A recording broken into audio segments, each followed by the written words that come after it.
को बोला है घबरा? जाने लगे वो थे। मुझे अब सुनने पूछो, मैं नहीं बोल इमरान रहा खान से था। पूछ कर बताओ कि वो किसके लिए कह रहा था घबराना सुन तो नहीं लो है। ना, नबील को बोल, सुन तो लो। अब वो उन खामोशी में लोगों सुन को रहा कह था। रहे हैं कि उन्होंने मैं आज बाहर बात की निकलूंगा शाम तो ज्यादा इमिग्रेशन खतरनाक साहब, होगा। सुन तो लो उन यार, लोगों बोलना को करो। अब मैं तो भी बोलना शुरू हुआ हूं तो आप घबरा गए हो यार। चले नहीं, मुकम्मल करें मैं डॉक्टर साहब वो आप गबोल लोग भाई। पटी साहब आपको जरा क्विकली फिर बताइएगा, फिर मैंने डॉक्टर साहब की तरफ भी जाना है। ये जो अभी हम बात कर रहे हैं, आपने ठीक है कह दिया, जरा ब्रीफ कमेंट इसके ऊपर कीजिएगा। अगर वो कल कुछ ऐसी बात कर देते हैं तो वाकई कोई बड़ा टर्मोइल आएगा, क्योंकि गबोल साहब का ये ख्याल है कि अगर वो ऐसी बात करेंगे तो हमारा काम और आसान हो जाए। नहीं, आप वज़ीर आज़म साहब और क्या कहेंगे? मिसाल के तौर पे वो कहेंगे कि मेरी गवर्नेंस ठीक नहीं है, मेरी परफॉर्मेंस ठीक नहीं है, मैं मिसमैनेजमेंट कर गया, कि पाकिस्तान ज़री मुल्क है, $10.5 अरब की हम बाहर से गंदम, चीनी और ये मंगवा चुके हैं। गंदम एक्सपोर्ट, गंदम इंपोर्ट, चीनी एक्सपोर्ट, चीनी इंपोर्ट। वो बताएंगे कि मैं वादे दावे अपने नारे पूरे नहीं कर सका। तो वज़ीर आज़म साहब बताएंगे कि मैंने कमज़ोर लोग लगाए अहम बड़े ओहदों पर। वज़ीर से बताएंगे, यानी आप कह रहे हैं कि वो ये चीजें तो नहीं बताएंगे ना, वो कोई ऐसी चीज बताएंगे जिससे वो बच सके। सुनिए, वज़ीर साहब बताएंगे कि मैं पार्लियामेंट में मैंने हर बुध को जाना था, नहीं जाऊंगा, नहीं जाता रहा। वज़ीर साहब बताएंगे कि मेरे अंदर से कोई हम ख्याल ग्रुप बन रहा है। वज़ीर साहब बताएंगे कि मैं इत्तेहादियों के हाथ में ब्लैकमेल हो रहा हूँ। ये नहीं बताएंगे ना, वो बताएंगे अपना। तो इसलिए वो ये करेंगे। और यहाँ हर सौदा बिकता है, हर सौदा बिकता है। गबोल साहब, क्या काफ लीग का वेट और बढ़ गया है जब से पीपल्स पार्टी और नून लीग के साथ उनकी एंगेजमेंट हुई है? और क्या आपको भी लगता है कि ये इत्तलात ये हैं, जो कुछ आप लोगों ने ऑफर की है, नून उसमें थोड़ी सी रुकावट है, लेकिन पीटीआई भी आने वाले दिनों में उन्हें कोई तगड़ी ऑफर कर देगी और आप लोगों का काम कम से कम इत्तेहादियों की हद तक तो नहीं हल हो सकेगा, फिर आपको हुकूमत के अंदर से ही कोई डिफेक्शन क्लॉज लगवाने होंगे लोगों को? अगर आदिल इन्होंने जो है ना चौधरी परवेज इलाही को वजीर आला बनाया, मैं समझता हूँ इमरान खान की सबसे बड़ी गलती होगी, क्योंकि फिर पंजाब इनके हाथ से निकल जाएगा। तो हम उसमें भी जो है ना हमारी जीत होगी। अच्छा। क्योंकि वजह यह है कि इमरान खान इस वक्त इतनी घबराहट का शिकार है कि वो सही फैसला कर नहीं पाएगा। जिस तरह अभी रशिया गया, ये कोई अक्लमंद वजीर आजम ऐसे हालात में ऐसे दौरे नहीं करता है। मैं समझता हूं कि आ बैल मुझे मार वाली बात है। सर वो कह रहे हैं बहादुर है हमारे लीडर, डेयरिंग है, मुश्किल फैसले करते हैं, सख्त फैसले करते हैं, उनके पैसे आप लोगों की तरह बाहर नहीं है, इसलिए उन्होंने ये फैसला कर लिया। नहीं, डेयरिंग देखिए, डेयरिंग ये क्या डेयरिंग है कि आप वर्ल्ड वॉर 3 के बीच में अपने आप को भी जो है मुलवस कर रहे हैं, पाकिस्तान को भी, जबकि हमारी जंग है नहीं। पहले एक गलती आपने की, आपके दोस्तों ने की कि आप लोगों ने अमेरिका के जो है जंग में अपने आप को डाल दिया अफगानिस्तान के बीच में। कल जो दहशतगर्दी हुई है, मुझे पता है, जो तालिबान को आप कहते हैं ये हमारे अपने हैं और हमारे भाई हैं, और उनको जो है आपने खुला छूट दे दिया, बॉर्डर आपने खोल दिया, उनका आना जाने पे कोई रुकावट नहीं है। आज उनका एक मोस्ट वांटेड बंदा जो है वो गार्ड ऑफ ऑनर ले रहा था अफगानिस्तान में, आपने देखा होगा, नाम मुझे याद नहीं है। वो जो है जो अमेरिका का मोस्ट वांटेड बंदा था, वो गार्ड ऑफ ऑनर जो है ले रहा था अफगानिस्तान पुलिस से। तो मुझे एक चीज बात बताएं, जब आपकी इंटरनेशनल पॉलिसी ये है कि आपका फॉरेन मिनिस्टर शाह महमूद कुरैशी पिछले 6 दिन से सिंध का दौरा कर रहा है, सिंध का लॉन्ग मार्च कर रहा है, और सिंध के अंदर जो है अवामी मार्च पता नहीं क्या खिताब किया उसने, जहां पर मुश्किल से 100 लोग जमा होते हैं। ये फॉरेन मिनिस्टर का काम नहीं है ना।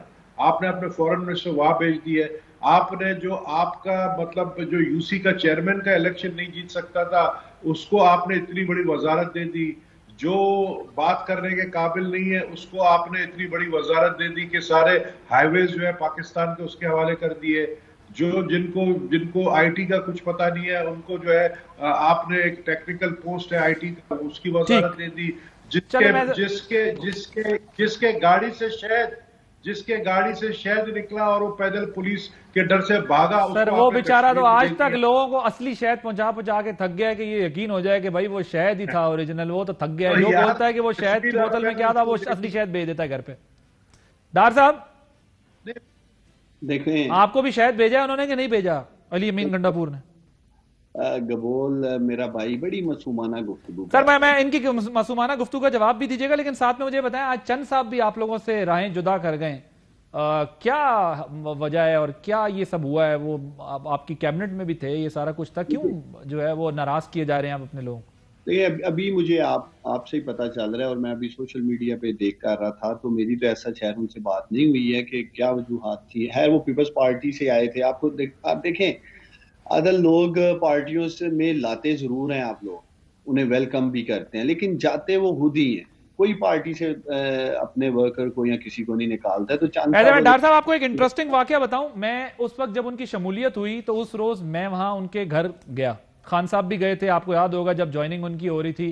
तो वहां पर खाने पर इमरान खान साहब हम बैठे हुए थे, बड़े खुश थे खान साहब चंद साहब को पार्टी में ऑन बोर्ड लेने पे। वहां की अभी कोई तकरीर निकाल ले, मैंने अपनी टीम को कहा था, पता नहीं इनके पास अभी अगर ये रिकॉर्ड निकाल लें, तो उसमें चंद साहब ने ये कहा था कि अगर खान साहब, हमने पीपल्स पार्टी इसलिए छोड़ी है कि पीपल्स पार्टी भुट्टोइज्म और बीबी के नजरिए से हट गई है, और हम जो है वो इस वजह से अब आपके साथ जा रहे हैं कि फैसले और ये सारी चीजें नॉल के मुल्क के लिए जो बेहतर है। अब जब वो अगर कल आपसे अलहदा होते हैं और वो पीपल्स पार्टी को दोबारा ज्वाइन करते, सारा कुछ करते हैं, तो उन्होंने ये बात रिकॉर्ड में की थी कि हम आपको उस वक्त छोड़ेंगे जब आप भी डी ट्रैक हो जाएंगे। तो क्या आप लोगों की वजह यही बनी है कि वो समझते हैं कि आप लोग डी ट्रैक हो गए?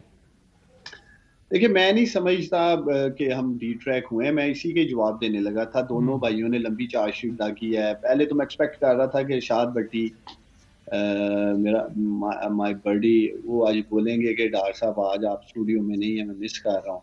तो भट्टी साहब ने बिल्कुल जो है ना चार्जशीट दाग दी है मुझ पर। मैं उसका भी जवाब देना चाहता हूँ जो परफॉर्मेंस के हवाले से बात कर रहे थे। लेकिन उससे पहले ना मैं आपने 1 मिनट देना है। गबोल साहब ने एक बड़ी हमारी पार्टी के लोगों को लेके, प्राइम मिनिस्टर इमरान खान के सिपाहियों को लेके बात की है, फॉरेन मिनिस्टर की बात की है, अली ठीक है। देखिए मैं गबोल साहब आपसे ये पूछता हूँ, आप तो पहले मुझे ये बताओ कि जो आपकी पार्टी का चेयरमैन है, जो अल्हम्दुलिल्लाह ये बोलता है ज्यादा बारिश आता है, ज्यादा पानी आता है, पर्ची पे वो चेयरमैन बन जाते हैं, उनकी अपनी क्वालिफिकेशन ये है कि जब वो आपकी पार्टी के चेयरमैन बनते हैं वो कभी मोहल्ले के काउंसलर भी मुंतखब नहीं हुए होते बिलावल जरदारी। तो आप तो खुद ऐसे लीडरशिप के फॉलोअर्स हैं। तो मेरा तो इनसे मशवरा है कि पहले सुनिए ना, मैं खूबी से सुन रहा था ना। देखो कि पंजाब में आज अब आपने कार छेड़े हैं, तो मुझे बताने दें कि क्वालिफिकेशन है आपकी लीडरशिप की जिसको आप मानते हैं। देखो उसने पंजाब को हिला दिया है। तो क्या हिला दिया ना, सुन लेना, सांसें फूली मेरे भाई सोशल मीडिया पे क्लिप नहीं देखा, कंटेनर पे आवाज आई है, घबराना नहीं है। इमरान खान की तो वो घबरा गया था आपका लीडर, इधर उधर देखे ना, बाहर निकल